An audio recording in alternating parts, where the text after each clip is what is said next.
37장. 그즈음에 야곱은 자기 아버지가 살던 가나안 땅에 정착했다.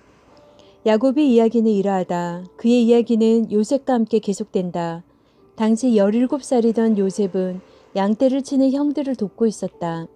사실 그 형들은 모두 요셉의 이복 형들로 아버지의 아내인 비라와 실바의 아들들이었다. 요셉은 형들에 대해 좋지 않은 이야기를 아버지에게 전했다. 이스라엘은 늙음하게 얻은 아들 요셉을 다른 아들들보다 더 사랑했다. 그래서 그는 요셉에게 정교하게 수놓은 겉옷을 지어 입혔다. 그의 형들은 아버지가 자기들보다 요셉을 더 사랑하는 것을 알고 그를 미워했다. 그들은 요셉에게 말조차 건네지 않았다. 요셉이 꿈을 꾸었다.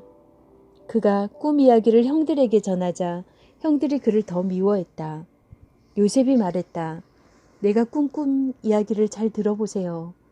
우리 모두 밖으로 나가 밭에서 밀집단을 모아들이는데 갑자기 네 단이 일어나 우뚝 서고 형님들의 단들은 네 단 주위를 빙 둘러서서 네 단에게 절을 하더군요. 형들이 말했다. 그래서 어쨌다는 거냐? 너가 우리를 다스리기라도 하겠다는 거냐? 너가 우리의 우두머리가 되겠다는 거냐? 요셉의 꿈 이야기와 그의 말투 때문에 형들은 그를 전보다 더욱 미워했다. 요셉이 또 다른 꿈을 꾸고 이번에도 형들에게 말했다. 내가 또 다른 꿈을 꾸었습니다. 해와 달과 11별이 내게 절을 하더군요. 그가 그 꿈 이야기를 아버지와 형들에게 전하자 그의 아버지가 그를 꾸짖으며 말했다. 그 꿈 이야기가 다 무엇이냐? 나와 내 어머니와 내 형들이 다 내게 절하게 된다는 것이냐? 이제 형들은 드러내놓고 그를 시기했지만 그의 아버지는 그 모든 일을 마음에 새겨두었다. 그의 형들이 세겜으로 가서 아버지의 양떼에게 풀을 먹이고 있었다. 이스라엘이 요셉에게 말했다. 내 형들이 지금 양떼와 함께 세겜에 있다. 내가 내 형들에게 좀 다녀와야겠다. 요셉이 말했다. 그렇게 하겠습니다. 이스라엘이 그에게 말했다. 가서 내 형들과 내 양떼가 어떻게 하고 있는지 살펴보고 돌아와서 내게 알려다오.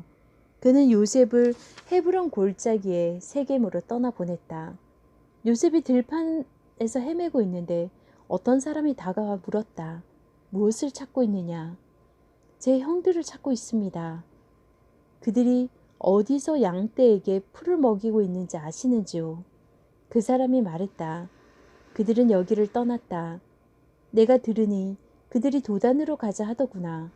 그래서 요셉은 길을 떠나 형들의 뒤를 따라가다가 도단에서 그들을 찾아냈다. 형들은 멀리서 요셉을 알아보았다. 그들은 그가 자신들에게 이르기 전에 그를 죽이기로 모의했다. 그들이 말했다. 꿈꾸는 자가 이리로 오는구나. 저 녀석을 죽여서 이 오래된 구덩이들 가운데 한 곳에 던져놓고 사나운 짐승이 잡아먹었다고 말하자. 녀석의 꿈이 어떻게 되는지 지켜보자꾸나. 르우벤은 아우들이 하는 이야기를 듣고 요셉을 구할 생각으로 끼어들었다. 그를 죽이려 하다니 안 될 일이야. 살인은 절대 안 돼. 그 애를 이곳 광야에 있는 구덩이에 던져버리기만 하고 다치게는 하지 마라. 르우벤은 나중에 다시 와서 그를 끌어내어 아버지에게 데려갈 생각이었다. 요셉이 형들에게 이르자 그들은 그가 입고 있던 화려한 겉옷을 벗기고 그를 붙잡아 구덩이에 던져 넣었다. 그 구덩이는 바싹 말라서 물 한 방울도 없었다. 그런 다음 그들은 앉아서 저녁을 먹었다. 그들이 눈을 들어 보니 길르앗에서 오는 이스마엘 상인 한 떼가 보였다. 그들은 이집트에 가서 팔 향료와 향품과 향수를 여러 마리 낙타에 싣고 오는 길이었다. 유다가 말했다. 형제들아, 우리가 아우를 죽이고 그 흔적을 감춘다고 해서 얻는 게 무엇이냐.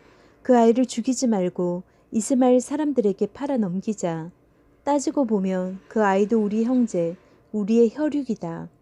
형제들이 그의 말에 동의했다. 그때 미디안 상인들이 지나가고 있었다. 형들이 요셉을 구덩이에서 끌어내어 이스마엘 사람들에게 은화 20개를 받고 팔아넘겼다. 이스마엘 사람들은 요셉을 데리고 이집트로 내려갔다. 나중에 르우벤이 돌아와 구덩이로 가서 보니 요셉이 거기에 없었다. 그는 비통한 마음에 자기 옷을 찢었다. 그가 어찌할 바를 몰라하며 형제들에게 가서 말했다. 아이가 사로지가 없다. 이제 어찌해야 하나. 그들이 요셉의 겉옷을 가져다가 염소 한 마리를 죽인 다음에 그 피에 옷을 담갔다. 그들은 그 겉옷을 아버지에게 가지고 가서 말했다. 저희가 이것을 발견했습니다. 살펴보십시오. 아버지의 아들의 겉옷이 맞나요? 야곱이 곧바로 그 겉옷을 알아보았다. 내 아들의 옷이다. 사나운 짐승이 그 아이를 잡아먹었구나. 요셉이 갈기갈기 찢겨 죽었구나.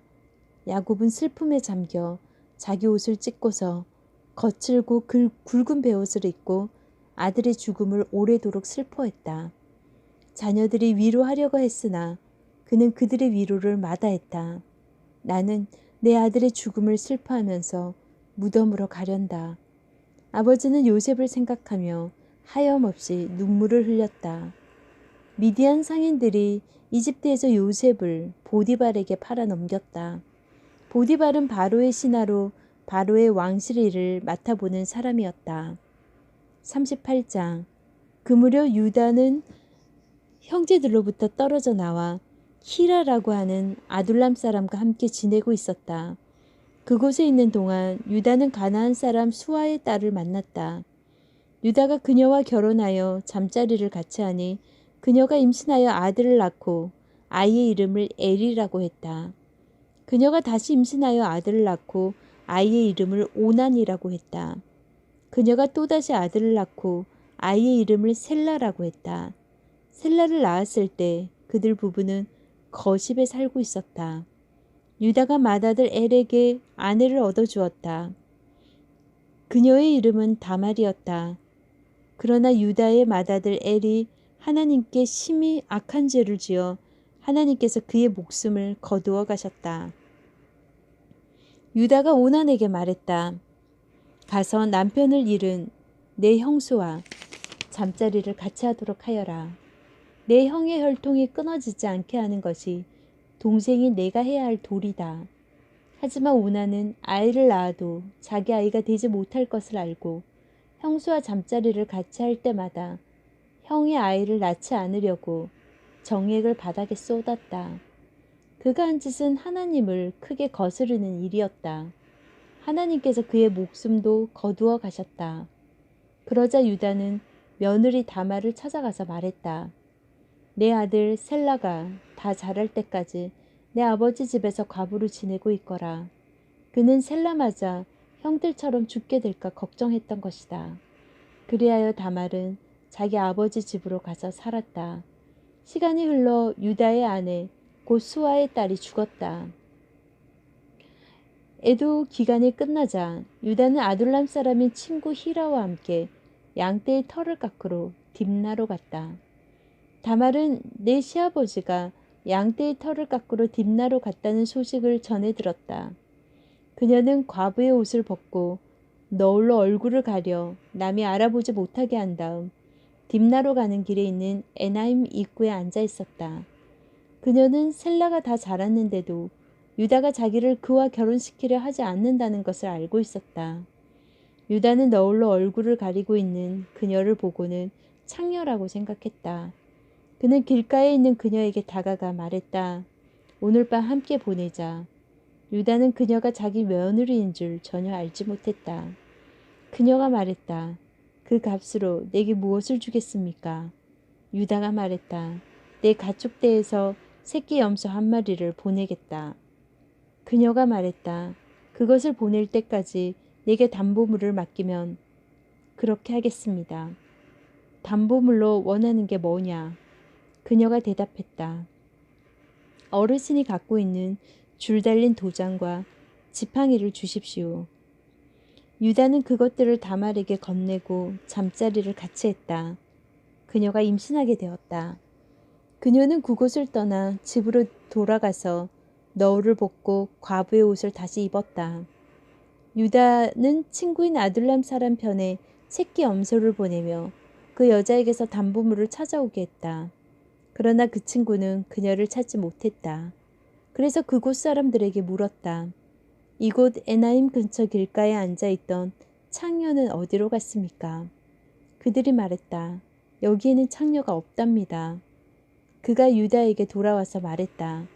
그 여자를 찾을 수 없었네. 그 사람들이 거기에는 창녀가 없다고 하더군. 유다가 말했다. 담보물을 가질 테면 가지라지. 우리가 계속 찾아다니면 다들 우리를 보고 손가락질할 것이네. 나는 이 거래에서 내 도리를 다 했네. 내가 새끼 염소를 보냈지만 자네가 그녀를 찾지 못한 것뿐이네. 3달쯤 지난 뒤에 유다의 귀에 한 소식이 들려왔다. 자네 며느리가 창녀 짓을 하고 있네. 게다가 이제는 임신까지 했다는군. 유다가 고함을 질렀다. 그 애를 이곳으로 끌어내어 불태워버려라. 사람들이 다말을 끌어내려 하자 그녀가 시아버지에게 전가를 보냈다. 저는 이 물건의 주인 때문에 임신하게 되었습니다. 이 물건을 확인해 보십시오. 이 줄 달린 도장과 지팡이가 누구의 것입니까? 유다는 그것이 자기 것임을 알아보고 말했다. 그 애가 옳고 내가 잘못했다. 내가 그 애를 내 아들 셀라와 결혼시키려 하지 않았기 때문이다. 유다는 다시는 그녀와 잠자리를 같이 하지 않았다. 다말이 출산할 때가 되었는데 그녀의 태 속에 쌍둥이가 있었다. 아이를 낳을 때 한 아이의 손이 나왔다. 산파가 그 손에 붉은 실을 묶고 말했다. 이 아이가 먼저 나온 아이다. 그러나 바로 그때 그 아이의 손이 도로 들어가더니 그의 동생이 나왔다. 산파가 말했다. 동생이 밀치고 나왔구나. 그래서 아이의 이름을 베레스라고 했다. 곧이어 그 아이의 형이 손에 붉은 실을 감고 나오니 아이의 이름을 세라라고 했다. 39장. 이스마엘 사람들이 요셉을 이집트로 끌고 가자 바로의 신하로 왕실일을 도맡아 관리하는 이집트 사람 보디발이 그들에게서 요셉을 샀다. 하나님께서 요셉과 함께 하셨으므로 그가 하는 일이 잘 되었다. 그는 자기 주인의 이집트 사람의 집에서 지내게 되었다. 그의 주인은 하나님께서 요셉과 함께 하시면서 요셉이 하는 일마다 잘되게 해주시는 것을 알았다. 그는 요셉이 몹시 마음에 들어 그에게 자신의 시종을 들게 했다. 그는 자신의 개인적인 일들은 요셉에게 맡기고 모든 재산을 관리하게 했다. 그때부터 하나님께서 요셉으로 인해 그 이집트 사람의 집에 복을 주셨다. 그의 집에 있는 것이든 밭에 있는 것이든 그가 소유한 모든 것에 하나님의 복이 두루 미쳤다. 보디발은 하루 밥 먹는 일만 신경 쓰면 되었다. 요셉은 용모가 준수하고 잘생긴 남자였다. 시간이 흐르면서 주인의 아내가 요셉에게 반해 어느 날 이렇게 말했다. 나와 함께 침실로 가자. 요셉은 그렇게 하지 않았다. 그는 주인의 아내에게 말했다. 보십시오. 주인께서는 모든 소유를 제게 맡기시고 집안일에 대해서는 일절 신경 쓰지 않으십니다. 그분은 저를 동등한 사람으로 대해주셨습니다. 다만 그분께서 제게 맡기시지 않는 것이 있는데 바로 당신입니다. 당신은 주인님의 아내이기 때문입니다. 그런데 제가 어떻게 그분의 신뢰를 저버리고 하나님께 죄를 짓겠습니까? 그녀가 하루도 빠지지 않고 날마다 졸라댔지만 요셉은 뜻을 굽히지 않았다. 그녀와 같이 자기를 거절한 것이다. 그러던 어느 날 요셉이 일을 보러 집으로 들어갔는데 그날따라 집안에 종들이 아무도 없었다. 그녀가 그의 겉옷을 붙잡고 말했다. 나와 함께 침실로 가자. 요셉은 그녀의 손에 겉옷을 버려두고 집 밖으로 뛰쳐나갔다. 그녀는 그가 겉옷을 자기 손에 버려두고 뛰쳐나간 것을 알고 종들을 불러 말했다. 이것 좀 봐라. 저 히브리 놈이 본색을 드러내니 너희 모르게 나를 유혹하려 하는구나. 저놈이 나를 욕보이려 해서 내가 크게 소리를 질렀더니 내 고함과 비명소리를 듣고는 이렇게 겉옷을 내 손에 버려두고 밖으로 도망쳤다. 그녀는 자기 주인이 집에 돌아올 때까지 요셉의 겉옷을 가지고 있다가 그에게 같은 이야기를 들려주었다. 당신이 데려온 히브리 놈이 내 뒤를 쫓아와서 나를 희롱하려고 하지 뭐예요. 내가 소리치고 비명을 질렀더니 이렇게 자기 겉옷을 내 손에 버려두고 밖으로 도망쳤답니다. 요셉의 주인은 이게 다 당신의 종이 벌인 일이에요. 라고 하는 아내의 이야기에 격분했다. 그는 요셉을 붙잡아 왕의 제수들을 가두는 감옥에 쳐넣었다. 그러나 하나님께서는 그곳 감옥에서도 여전히 요셉과 함께 계셨고 요셉에게 인자를 베푸셔서 간수장과 가까운 사이가 되게 하셨다. 간수장은 요셉에게 모든 죄수를 맡겼고 요셉은 모든 일을 잘 처리했다. 간수장은 요셉에게 자유를 주고 전혀 간섭하지 않았다. 하나님께서 요셉과 함께 하시면서 그가 하는 일마다 최선의 결과를 낳게 해주셨기 때문이다.